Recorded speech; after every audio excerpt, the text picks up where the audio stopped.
Mga kabida, isang magandang oras sa lahat at welcome po sa aking channel. Ito po, pag-usapan po natin, ito pong latest development po sa partido ng PDP Laban, mga kabida. Okay, kahapon po, meron pong breakthrough sa PDP Laban. Meron pong dalawang kandidato sa pagkasenador po mga kabida ang kanila pong inadapt, officially adopted ng PDP Laban. Ito hong sina Senator Amy Marcos at si Congresswoman Camille Villar ng Las Piñas, mga kabida. Kung maalala po ninyo, ito pong dalawa ay personal pong inendorso ni Vice President Sara Duterte na siya pong tumatayong haligi ng oposisyon ng PDP Laban bilang kapalit po ni dating Pangulong Rodrigo Roa Duterte po, mga kabida, na nasa The Hague, Netherlands po ngayon. Okay?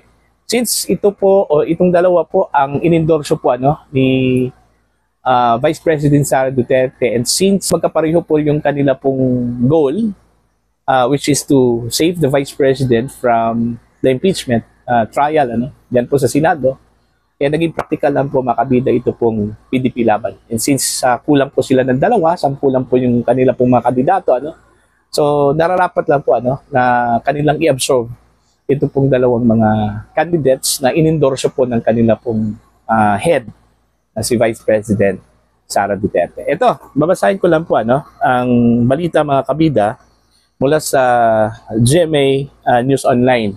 Actually, posted po ito kahapon pa.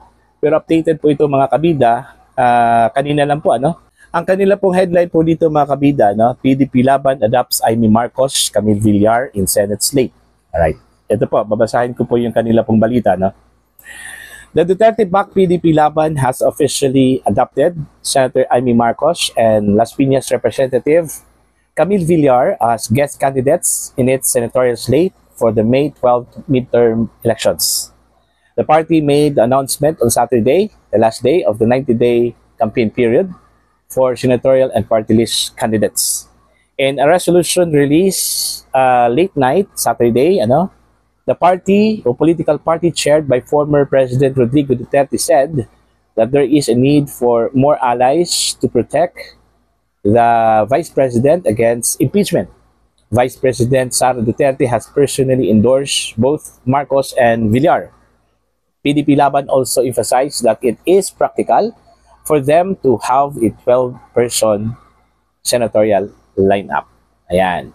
Through their commitment to national interests, advocacy for social justice, and pursuit of meaningful reforms, has exemplified the principles and values the PDP upholds, thereby qualifying them as a deserving and credible candidates to be endorsed by the party for the upcoming elections, the resolution said. The party also vowed to deploy all available resources, logistical support, and campaign infrastructure to advance the candidacies of Marcos and Villar. PDP Laban held its meeting the Avance on May 8, calling for the support for its 10 initial candidates. Ito po yung mga kandidato po nila, mga kabida. Senator Bongo, Senator Ronald Bato de la Rosa, Sagip Party List Representative Rodante Marcoleta, Attorney Jimmy Bondoc, Attorney J.V. Hinlo, Attorney Raul Rambino, Attorney Vic Rodriguez, Dr. Richard Mata, Philip Salvador, at ito pong si Pastor Apollo C. Kiboloy. So, yun po yung official lineup. Plus ito pong dalawa na ka-adapt lang po, si Senator Amy Marcos at Camille Villar. In my own personal opinion, sang-ayon po ako dun po sa kanila pong pakay po, kung bakit inadapt po nila itong dalawang mga kandidato po, mga kabida, for more alliance, tama lang po yun, kasi yung kanilang goal po, mga kabida, dito, dapat marami hong mananalo na mga kandidato under PDP Laban, purposely, para ma-assure yung acquittal votes, dyan po sa Senate, dito po sa kasong impeachment, mga kabida, na kinakaharap po ngayon ni Vice President Sara Duterte. Although, kung titingnan po natin yung roster po ng current Senate slate, mga kabida, na yung kanilang pong termino ay magtatapos po sa 2028. Meron po siguro mga 5 or 6 candidates na posible hong boboto pabor po mga kabida kay Vice President Sara Duterte or acquittal. Okay? Pero kasing mga perceived allies po diyan sa loob. Pero hindi na lang natin pangalanan po Pero may I think 5 or 6 senators na andyan po sa loob po ngayon mga kabida. So kung meron pong halimbawa 6 okay ng mga senador na perceived allies po ng mga Duterte na nasa loob po ngayon, plus idagdag po natin ito kung mga possible winners sa election ito mga kabida. Okay, with due respect dun po sa mga hindi ho natin mabanggit like ito pong si Senator Bato de la Rosa, sure winner po yan si Senator Bongo, sure winner po yan mga kabida kasi nasa top 10 niya, ipasok sa top 10 yung dalawa yan Pero ito pong si Villar, Marcos at even Rodante Marcoleta, although may posibilidad na makapasok po ito sa Magic 12 sana makapasok po itong tatlo para 5 po silang lahat na makapasok po under PDP Laban Okay, kung idagdag po natin yan doon po sa 6 perceived allies po ng mga Duterte sa loob so tapos na po yung boxing mga kabida. Kasi ang kailangan lang po dyan sa Senate para ma-acquit ito pong si Vice President Sara Duterte siyam lang po siyam na mga senador. Okay, so at least madali lang po yan para dun sa 16. Mas mahirap yung 16 po, yung required 16 senators to vote for the conviction, mga kabida, Kasi madami yun, Unlike dito sa siyam lang po ang kailangan. Okay, so madaling makuha lang po yan, mga kabida. Okay?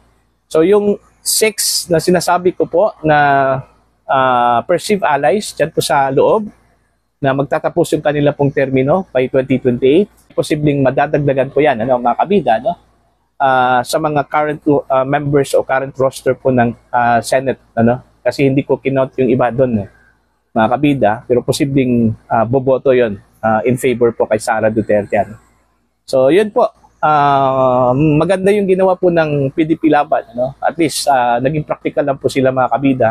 Inadapt po nila itong dalawa kasi kahit na hindi i-adapt po itong dalawa alam naman po natin kaalyado po ito ni VP Sara, so most likely boboto talaga ito for the acquittal of the Vice President. Ito pong si Camille at saka ito pong si Senator Amy, napakahirap yung kanila pong pinagdaanan po mga kabida. Itong dalawa ay mga dati hong miyembro ng Alyansa para sa Bagong Pilipinas. Una hong umiksit po mga kabida, ito pong si Senator Amy Okay, matapos pong hindi ho sila magkasundo dun sa prinsipyo na tinatahak po ngayon ng mga kaalyado po ni Pangulong Marcos, ito pong mga alyansa members at ito pong si Senator Amy.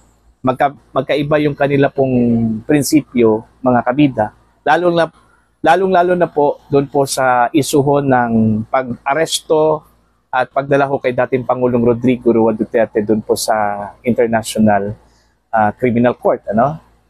Tutol po doon si Senator Amy. And since ang gobyernong ito ang siyang pasimuno doon po sa pag-aresto at pagdala ho sa dating Pangulo sa The Hague, Netherlands po mga kabida. Kaya yun, medyo frustrated po yun si Senator Amy that time. Kaya nga, yun yung rason din para magpatawag po siya ng investigasyon sa Senate Committee on Foreign Relations dyan po sa Senado. Okay? At doon po nag-umpisa yung medyo malamig na relasyon po mga kabida ng alyansa at ito pong si Senator Amy Marcos. Kaya eventually, yung ending po umiksit ito pong si Senator Amy, una pong umalis sa alyansa po mga kabida. At later na po itong si Congresswoman Camille, okay, matapos pong siguro na-feel po nila yung pressure mula sa gobyerno, matapos lumabas yung sunod-sunod po na controversy, ito hong pag-atake ho ni Yusek Claire Castro po mga kabida sa rice tarification law ni Senator Cynthia Villar. ito hong patawag po ng investigasyon ng pamahalaan dito ho sa Prime Water na pag-aari po ng mga bilyar po mga kabida, no? Dahil ho sa mga reklamo mula sa kanila pong mga consumers, ano? At ito pong plano hong magpatawag po ng investigasyon yan po sa House of Representatives. At finally, ito pong pagpadala po ng show cause order, ano, mula sa COMELEC against po kay Congresswoman Camille, ano. Dahil sa video na lumabas po mga kabida na sinasabi hong vote buying daw, ano, yung namigay po siya ng mga papremyo, ano. Pero fortunately yung complete na yon ay ibinasura po, ano, ng COMELEC, mga kabida. Kaya yon, after the endorsement, bumalik sa anong tawag po dito? Alyansa, umattend ng isang rally po, ano. Then after that, yun, pumutok na po yung issue na yon, mga kabida. Siguro yun din yung dahilan kung bakit tuluyan na pong umalis po itong si Camille, ano. Kasi alam naman po natin yung stance po ng kanyang pamilya, no, patungkol po doon ho sa kaso po mga kabida ni dating Pangulong Rodrigo Roa Duterte. So yun lang po, ano. So para po sa inyo, ano po ang inyong opinion at pananaw ho dito sa pag-adapt mga kabida, no, ng PDP laban dito ho sa dalawang mga senatorial candidates na inendorso mismo ni Vice President Sara Duterte. Please comment down. Sa mga hindi pa po subscribers sa aking channel, please subscribe. Just click the subscribe button, click the notification bell, click all para updated po kayo sa aking mga uploads. Maraming salamat po sa inyong lahat mga kabida.